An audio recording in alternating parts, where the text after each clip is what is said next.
বাঙালি মানেই জমিয়ে খাওয়া দাওয়া, একটু আড্ডা দেওয়া, আর মাঝে মধ্যে যদি ছুটি পাওয়া যায় তাহলে সমুদ্র কিংবা পাহাড়ে ঘুরতে যাওয়া। এবছরে আমরা ঘুরতে চলে গেছিলাম বকখালি, আর বকখালি আমরা গিয়েছিলাম পুরো ট্রেনে। আর ট্রেনে গিয়ে আমাদের মোটে খরচ পড়েছিল মাত্র 55 টাকা।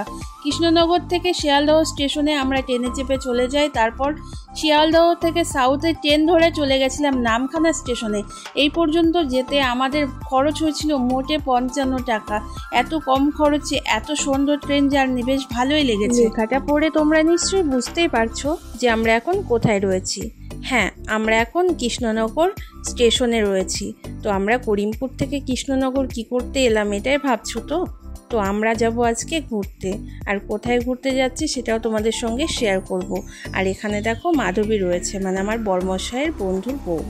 তো মাধবী আর সংকল্প আর আমরা 3 জনে মিলে যাচ্ছি ঘুরতে।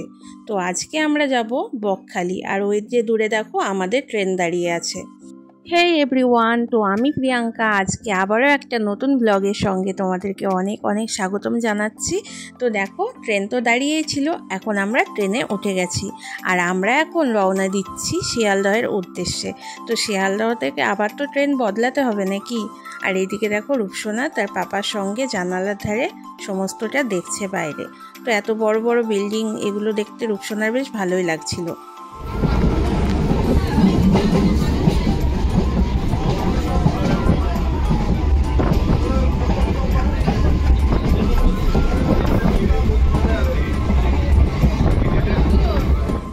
শিয়ালদহ স্টেশনে নেমে তারপরে সাউথের ট্রেন ধরে নামখানা যাওয়ার উদ্দেশ্যে আমরা কিন্তু উঠে পড়েছিলাম ট্রেনে।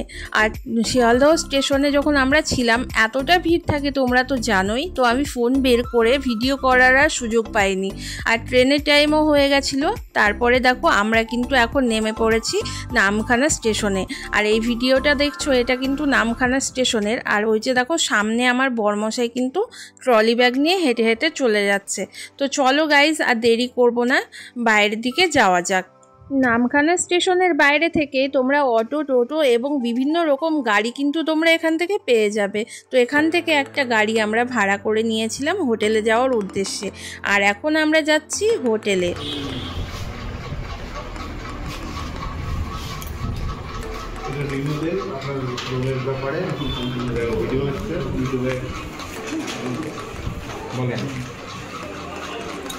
আপনার এখানে রুম রেট কীরকম আছে? Non AC, AC? Non AC আপনি দেখুন আমাদের সিজনের দামটা ওঠানামা করে। যদি নন এসি অপটায় যদি আসেন 550 থেকে চালু হয়ে যায়, আর সিজন হলে আপনার 750। আর এসি যদি নেন আপনার 1050, আর সিজনে যদি চলে যান 1350, 1450। হোটেলের নাম হোটেল নীলসি। আর ঠিকানাটা বলবেন? বকখালি নেয়ার হোটেল আমরা বলছি। আমাদের কন্ট্যাক্ট নাম্বারটা হচ্ছে 9800500345। Thank you. ঈদের সময় আমরা ঘুরতে গেছিলাম বলে আমরা কিন্তু কোনো হোটেলে রুম পাচ্ছিলাম না। তো শেষমেশ এই হোটেলে 2টো রুম খালি ছিল, আর 2টোই ছিল নন এসি। আর এই যে দেখো আমাদের এই রুমটা কিন্তু নন এসি। এসি রুম তো পাওয়া যায়নি, তো এটাই আমাদের নিতে হয়েছিল। আর রুমটা সব মিলিয়ে বেশ ভালোই ছিল। এখানে একটা কিং সাইজ বেড ছিল, একটা ড্রেসিং টেবিল ছিল, আর এই যে দেখো এটা হচ্ছে ওয়াশরুমটা বেশ ছোটোর ওপরে ভালোই ছিল। তো এই যে দেখো ওপরে রয়েছে গিজার, বাট এখন তো গিজারের প্রয়োজন নেই, সব মিলিয়ে জাস্ট ভালোই ছিল। আর আমি এদিকে দেখো রেডি ফেডি হয়ে নিয়েছি। তো এখন আমরা যাব সাইট সিনগুলো ঘুরতে। ব্যাগগুলো রেখে সমুদ্রে স্নান করে খাওয়া দাওয়া করে আমরা বেরিয়ে পড়েছিলাম একটা টোটো ভাড়া করে সাইট সিন দেখার উদ্দেশ্যে। তো দেখো আমরা কিন্তু এখন সাইট সিন দেখতে যাচ্ছি। আর প্রথমেই আমরা গিয়েছিলাম ইকো পার্কে। দেখো আমরা কিন্তু বকখালিতে এসে সাইট সিনগুলো দেখার জন্য চলে এসেছি, আর আমরা এখন রয়েছি ইকো পার্কে। তো এখানে সেমন কিছুই দেখছি না, তো যেটুকু দেখছি সেটুকু তোমাদের সঙ্গে শেয়ার করব। আর এই যে দেখো আমার রূপসোনা কি করছে, এই যে দেখো ভাল লাগছে মামাম। ইকো পার্ক না বাবাই, ইকো পার্ক। এদিকে দেখাও। আচ্ছা দেখো দেখো দেখো, আচ্ছা তুমি খেলো গা, যাও খেলো গা, পড়ে যেও না। আর এইদিকে দেখো সংকল্প মাধবী যাচ্ছে আগে আগে, আর আমি পিছন পিছন যাচ্ছি। আর এইদিকে রয়েছে দেখো ছোটা ভীম। আর আমার মাম্মাম কিন্তু চলে গেছে খেলা করার জন্য। আসো মাম্মা, এইদিকে ঘুরে আসি, আগে আগে ঘুরে আসি তারপরে আবার। আর এইদিকে দেখো গাইজ, সূর্যটা অস্ত যাচ্ছে সমুদ্রের পার। তো চলো তোমাদের কাছ থেকে দেখায় সমুদ্র। চলো মাম্মাম চলো তাড়াতাড়ি। তো এই যে দেখো এখানে সাঁকু টাইপের করা আছে, এটা ওপরে উঠলেই ওই সাইডে রয়েছে সমুদ্র। তো পার্কের ভেতর দিয়ে রাস্তা। তো চলো যাই তোমাদের দেখাই। তো গাইজ দেখো ফাইনালি কিন্তু তোমাদেরকে সমুদ্র দেখানোর জন্য চলে এসেছি। আর এই সাইডে সমুদ্রের ঢেউ এত সুন্দর লাগছে, তোমাদের কি বলবো। আর এত সুন্দর ঝিরঝিরি হাওয়া দিচ্ছে, মানে প্রাণটা পুরো জুড়িয়ে গেল বলতে পারো। আর ঢেউগুলো জাস্ট দেখো, জাস্ট অসাধারণ লাগছে। আমার কিন্তু সমুদ্র ভীষণ ভালো লাগে। আমার পাহাড় অত বেশি আমি লাইক করি না, বাট আমার সমুদ্র সবসময়ই ভালো লাগে।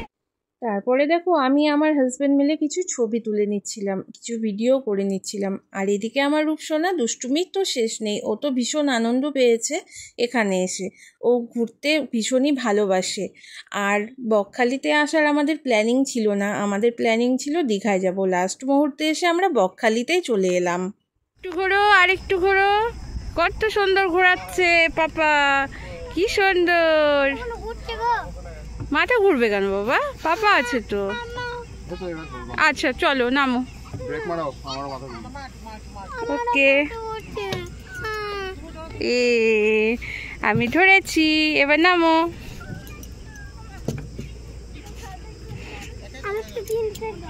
আর না, এবার চলো, এবার অন্ধকার হয়ে গেছে। ও দেখো সবাই চলে গেল, চলো তাড়াতাড়ি, রাত্রি হয়ে গেছে ঝাউবনে। এবার যেতে হবে, দিনের বেলায় কালকে আসবা। ইকো পার্কটা তো আমার ভীষণ ভালো লেগেছে। আর ইকো পার্ক থেকে বেরিয়ে এসে তারপরে আমরা অন্যান্য সাইট সিন দেখতে চলে এসেছি। আর এখানে দেখো একটা মন্দির ছিল, তো মন্দিরে ঠাকুর দর্শন করে ঠাকুরকে প্রণাম করে তারপরে চলে এসেছিলাম এই রাজবাড়িটা দেখতে। আর এই রাজবাড়িটা পুরো ভেঙে গেছে। তারপরে চলে এসেছিলাম একটা ফেরি দেখতে, তো এখান থেকে দেখে বিচে যাব।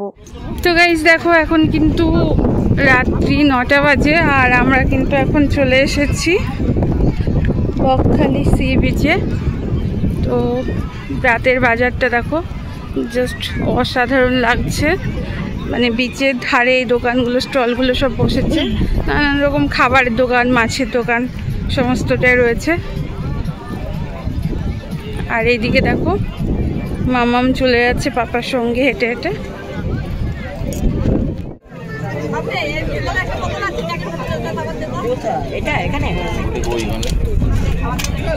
বলছি লোটে 30 টাকা পিস দাদা, 30 টাকা পিস। ও পাশেরটা 10 টাকা পিস। ওটা কি দাও? কপিস দেবো 10-এর। যে কটা আছে, যে কটা আছে ওই কপিস আছে, দেখো তো 10-এর কপিস আছে। দেখো আমি কিন্তু এখন লোটে ফিশ ফ্রাই খাচ্ছি। এই মাছটা আমাদের ওইদিকে পাওয়া যায় না, তো এখানে সে এটাই খাচ্ছি। তো খাওয়া আমার অর্ধেক হয়ে গেল, এখন বর্মশাই এসে ভিডিও করে দিচ্ছে। তো ওপরটা বেশ মচমচে আছে, বাট ভেতরটা দেখো কেমন থলথল করছে, নরম নরম লাগছে, মানে কেমন কেমন লাগছে, তেল, মানে তেল টাইপের হয়ে গেছে। ভালো লাগছে তোমার? এমনি ভালো, কিন্তু এটা যদি একটু শক্ত শক্ত হতো আরো বেশি ভালো লাগতো। মানে নরমটার জন্য একটু কিরকম মনে হচ্ছে।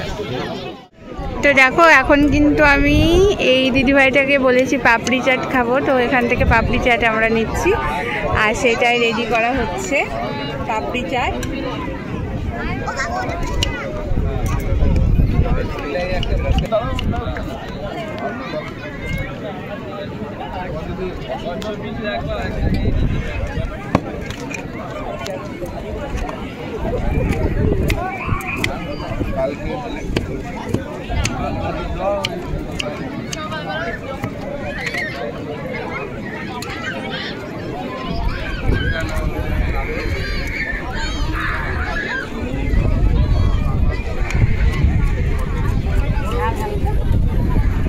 খুব বেশি ঝাল না, হালকা ঝাল, খুব কমও না বেশিও না, মিডিয়াম।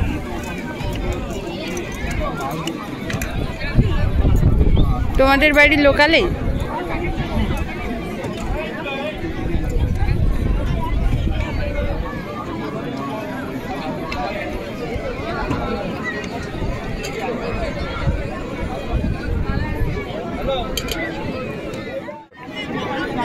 তো গাইস দেখো আমাদের পাপড়ি চাট কিন্তু রেডি হয়ে গেছে। তো এটা এখন টেস্ট করে দেখার পালা।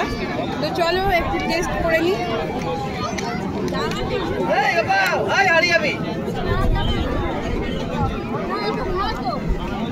দারুণ হয়েছে, দারুণ, অসাধারণ, খুব ভালো লাগছে।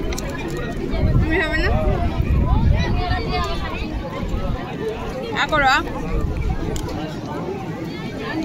কেমন কেমন বলো?